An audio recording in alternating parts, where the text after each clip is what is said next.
നെഹമ്യാവ് 1-ാം അധ്യായം 1 മുതലുള്ള വാക്യങ്ങൾ. ഹഖല്യാവിന്റെ മകനായ നെഹമ്യാവിന്റെ ചരിത്രം.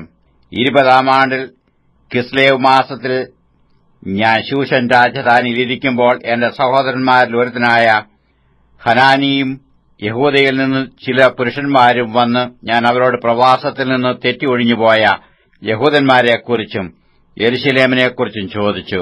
അതിനു അവർ എന്നോട് പ്രവാസത്തിൽ നിന്ന് തെറ്റി ഒഴിഞ്ഞുപോയ ശേഷിപ്പ് അവിടെ ആ സംസ്ഥാനത്ത് മഹാകഷ്ടത്തിലും അപമാനത്തിലും ഇരിക്കുന്നു. യെരുശലേമിന്റെ മതിൽ ഇടിഞ്ഞും അതിന്റെ വാതിലുകൾ തീവച്ച് ചുട്ടും കിടക്കുന്നു എന്ന് പറഞ്ഞു. ഈ വർത്തമാനം കേട്ടപ്പോൾ ഞാൻ ഇരുന്ന് കരഞ്ഞു.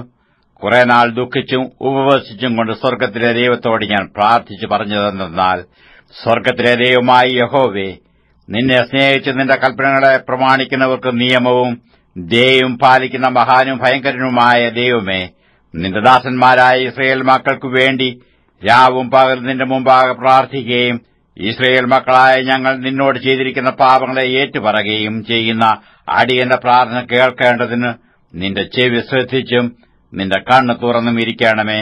ഞാനും എന്റെ പിതൃഭവനവും പാപം ചെയ്തിരിക്കുന്നു. ഞങ്ങൾ നിന്നോട് ഏറ്റവും വഷളത്വമായി പ്രവർത്തിച്ചിരിക്കുന്നു.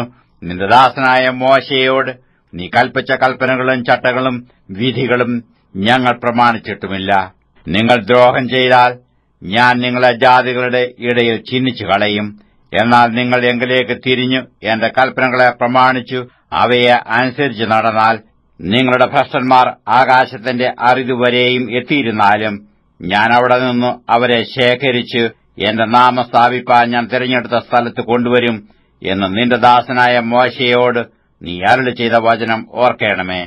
അവർ നിന്റെ മഹാശക്തി കൊണ്ടും ബലമുള്ള കൈകൊണ്ടും നീ വീണെടുത്ത നിന്റെ ദാസന്മാരും നിന്റെ ജനവുമല്ലോ. കർത്താവേ, നിന്റെ ചെവി അടിയന്റെ പ്രാർത്ഥനയ്ക്കും നിന്റെ നാമത്തെ ഭയപ്പെടുവാൻ താൽപര്യപ്പെടുന്ന നിന്റെ ദാസന്മാരുടെ പ്രാർത്ഥനയ്ക്കും ശ്രദ്ധയുള്ളതായിരിക്കണമേ. ഇന്ന് അടിയന് കാര്യം സാധിപ്പിച്ച് ഈ മനുഷ്യന്റെ മുമ്പാകെ എനിക്ക് ദയ ലഭിക്കുമാറാക്കണമേ. ഞാൻ രാജാവിനു പാനപാത്രവാഹകനായിരുന്നു.